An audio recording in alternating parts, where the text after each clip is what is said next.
Coucou tout le monde, c'est Aurélie, bonjour et bienvenue à chacun de vous. J'espère que vous allez tous vraiment très bien. Je suis contente de vous retrouver aujourd'hui pour une petite vidéo dans laquelle on va parler mise en couleur.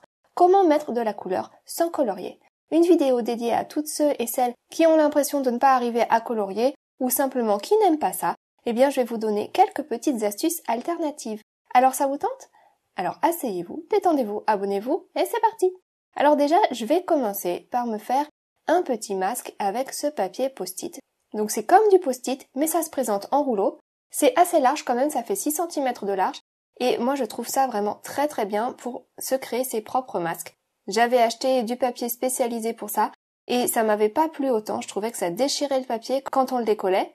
Alors que là, le papier post-it, c'est parfait. Du coup je me mets tout en place, mais par contre, un petit avertissement, n'utilisez pas l'encre Versafine ou toute encre similaire qui va sécher lentement pour créer vos masques. Je parle en connaissance de cause, j'ai testé, et même si j'ai eu beau attendre longtemps et bien laisser sécher mon petit masque, eh bien, le fait d'avoir utilisé de la Versafine, c'était une erreur, parce que j'ai tout fait baver. Bah oui, je vous montre ça. J'ai commencé à mettre ma couleur, et mon encre noire s'est mise à baver de partout.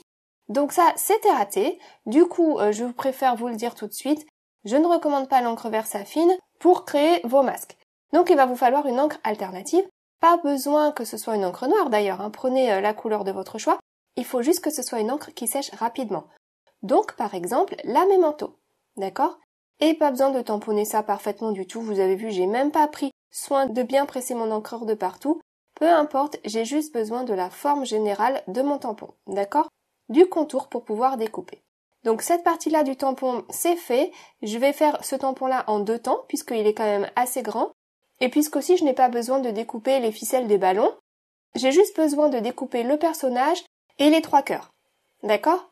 Du coup, quand l'image elle est un peu plus grande que mon post-it, eh bien je fais ça en 2 fois. Donc là, à nouveau, je prends la Memento et cette fois-ci, je viens tamponner les petits cœurs. Et vous voyez, mon papier post-it, je l'ai posé sur un papier de brouillon, donc du simple papier à imprimante 80 grammes, léger. Et le fait que ce soit collé sur ce papier de brouillon, ça va me permettre de le manipuler facilement et de le découper sans difficulté. Parce que maintenant, voilà, il va falloir que je découpe au ras du trait noir, tout autour du contour.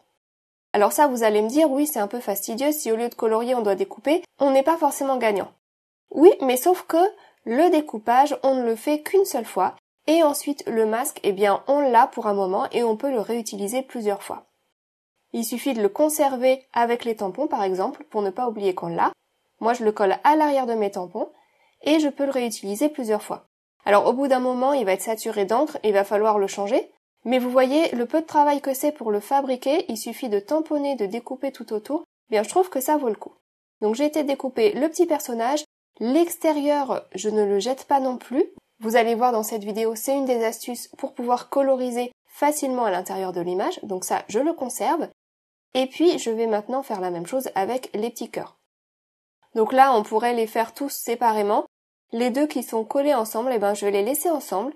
Et je me ferai un petit dégradé par la suite à l'intérieur pour mettre ma couleur.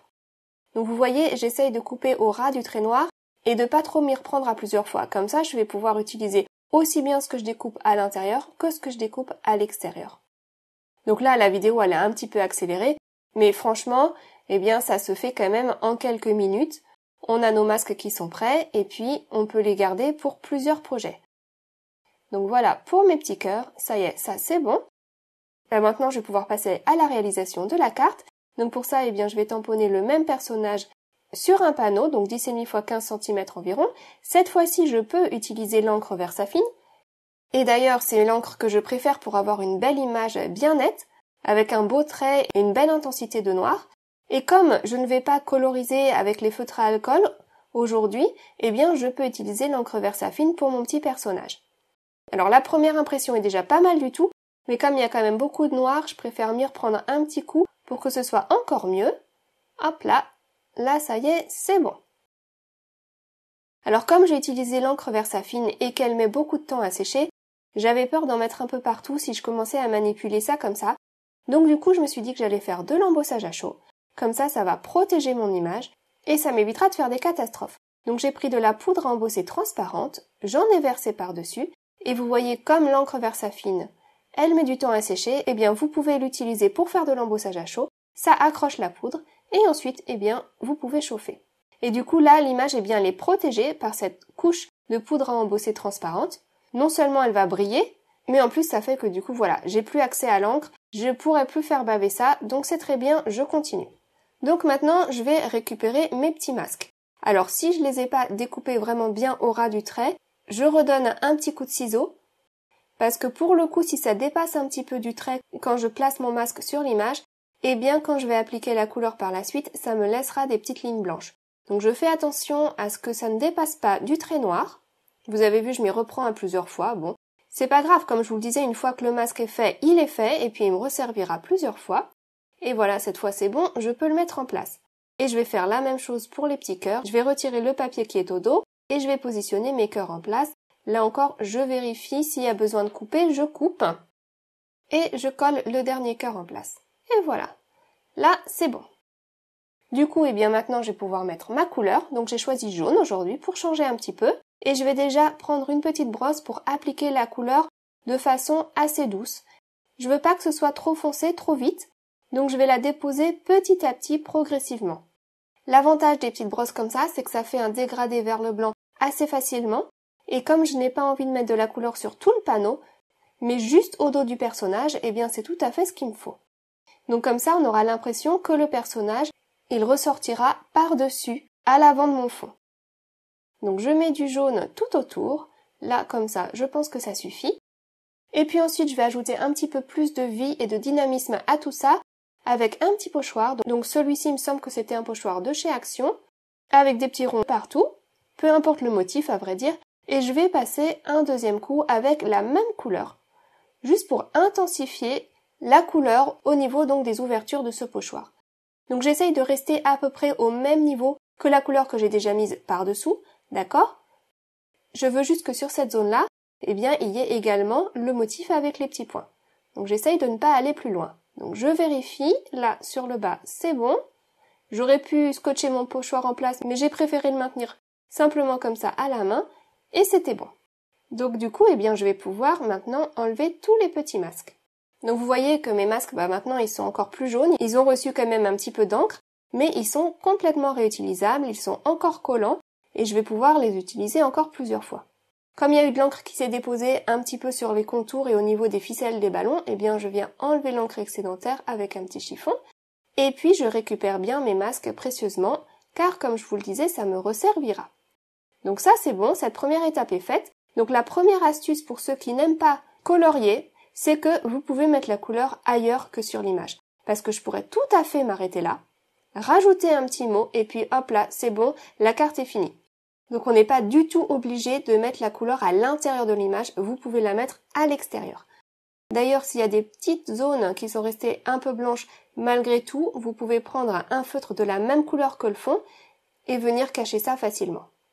Ensuite, deuxième astuce, donc pour ceux qui n'aiment pas colorier avec les crayons de couleur par exemple et qui ne se font pas confiance, vous pouvez venir ajouter des petites touches de couleur grâce à ces masques facilement, simplement en utilisant encore une fois des petites brosses et de l'encre.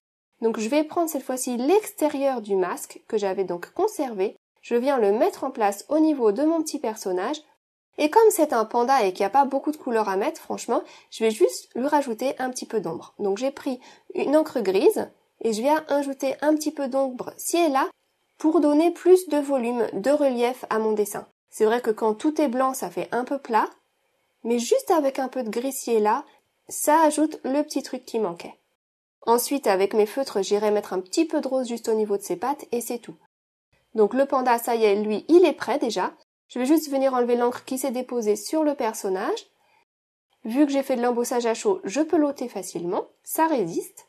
Et puis maintenant, pareil pour les petits cœurs. Je pourrais tout à fait les laisser blancs, pas de souci, mais si vous voulez mettre un peu de couleur sans colorier, eh bien c'est pareil, vous pouvez reprendre le petit masque extérieur cette fois-ci, le négatif de la découpe, et venir le mettre en place juste au ras du trait noir. Donc là, je prends mon temps pour bien mettre ça au bon endroit. Et voilà, là, ça m'a l'air pas mal. Comme j'ai un petit peu peur de dépasser avec mes brosses, je vais quand même protéger les contours. Voilà. Et puis ensuite, c'est pareil, je peux venir ajouter de la couleur avec des petites brosses. Alors là, j'en ai pris des toutes petites, vous prenez ce que vous avez chez vous à la maison. J'ai choisi les encres Distress Ink pour ça, parce que je les trouve quand même un petit peu plus lumineuses que les Distress Oxide. Et puis je me fais un dégradé en fait sur tous les cœurs d'un coup. Donc je vais avoir un cœur plutôt bleu, un cœur entre les deux, bleu et vert, et puis un cœur plutôt vert. Et comme ça, eh bien, je mets de la couleur facilement, je fais un dégradé facilement, mais sans utiliser ni les feutres à alcool, ni les crayons de couleur. C'est chouette, non? Ensuite, eh bien, je vais pouvoir venir retirer les masques et découvrir le résultat. C'est un de mes moments préférés en général. Et voilà! Ça y est! Alors, une autre chose que l'on peut faire pour avoir un résultat peut-être un peu plus abouti, c'est d'ajouter des petits détails avec un stylo gel blanc. Là, j'en ai pris un du set qui m'avait été envoyé par la marque OUU. Et je viens donc tracer des petits traits ci et là pour mettre des accents de lumière, surtout au niveau des ballons. Comme ça finit de bien compléter ça, de mettre un petit peu plus de peps, et ça prend pas tellement de temps. Et voilà. Alors ensuite, j'avais envie d'une petite bordure blanche et noire, que je vois parfois sur certaines cartes. Je pense que les gens utilisent du washi tape, ou certains papiers design peut-être. Ben moi j'en avais pas. Donc du coup, eh bien j'ai simplement pris un marqueur noir, j'ai utilisé le gros côté, je me suis mis sur un panneau qui avait été taché, que de toute façon je pouvais pas trop utiliser autrement, et j'ai été tracer des petites lignes comme ça. Alors des plus espacées, puis ensuite des plus serrées, et puis comme ça je vais me créer mon propre papier customisé en quelque sorte, juste pour me faire une petite bordure. Et là je vais m'en faire plusieurs, du coup je pourrais utiliser ça plus tard dans des créations futures également. Et j'avoue que j'aime bien le rendu que ça donne, ça fait un effet assez moderne. Donc je vais en prendre juste une pour ce projet-là et je viendrai coller ça sur le côté à gauche. Mais je vais pas coller ça tout de suite parce que je vais d'abord redécouper cette petite carte à la bonne taille. Hors écran, j'ai été préparer un petit mot qui dit « Tu es pandastique ». Donc j'ai fait de l'embossage à chaud sur du papier noir et je vais choisir un petit mot pour mettre par-dessous. Alors j'hésite entre « Bon anniversaire »,« Profite de cette journée »,« C'est toi qu'on fête »,« Il y en a pas deux comme toi ». Enfin, j'avais vraiment l'embarras du choix. J'ai mis un peu de temps à choisir pour au final prendre mon premier choix, celui qui dit « Bon anniversaire ». Je suis très indécise parfois pour des petites choses comme ça. Ça vaut pas le coup, mais bon, c'est pas grave. Ensuite, eh bien, je vais simplement donc coller la petite bande que j'ai préparée. J'ai donc redécoupé mon panneau un tout petit peu de tous les côtés. Comme ça, je pourrais venir mettre un peu de relief au dos et coller ça sur une base de carte plus facilement. Je trouve que c'est plus facile à viser quand mon panneau il est un peu plus petit de tous les côtés que ma base de carte. Parce que si mon panneau il a exactement la même taille que ma base de carte, j'ai plus de mal à viser. Alors je peux me mettre dans ma presse à tampons, ça marche bien. Mais là voilà, j'étais contente avec un petit liseré blanc tout autour. Donc je recolle ça, je coupe ce qui dépasse, je mets de la mousse au dos de mon panneau, et puis je n'ai plus qu'à enlever les petites pellicules et à venir coller ça sur ma base de carte. Donc le papier que j'utilise c'est du DCP Clairefontaine 250 grammes. Et voilà, ça y est, j'ai plus qu'à mettre des petites décos ci et là. J'avais hésité à mettre des petites taches noires, puis finalement j'ai choisi de rester classique avec quelques petits brillants que je viens coller tout autour du personnage. Alors la dernière petite touche finale qui me reste à faire, c'est d'aller choisir un petit sentiment sur cette planche fait main. Il y a l'embarras du choix pour venir signer ses créations, et là encore j'ai hésité, et au final j'ai choisi un tampon qui dit 100% fait main. Juste histoire de montrer au destinataire que c'est fait main et avec amour. Je tamponne ça au dos de la carte, et voilà, ça y est, ma petite carte est terminée. Et bien voilà, j'espère en tout cas que ça vous aura plu, que ça vous inspirera, que ça vous donnera des idées pour utiliser vos produits autrement, et peut-être que ça aidera certains qui n'aiment pas colorier à trouver des alternatives. Voilà. Et bien moi ça y est, j'ai fini, maintenant c'est à vous. Créez, partagez, faites-vous plaisir et faites plaisir tout autour de vous. Prenez vraiment bien soin de vous. Je vous retrouve très vite pour une autre vidéo. À très bientôt. Gros bisous. Bye bye.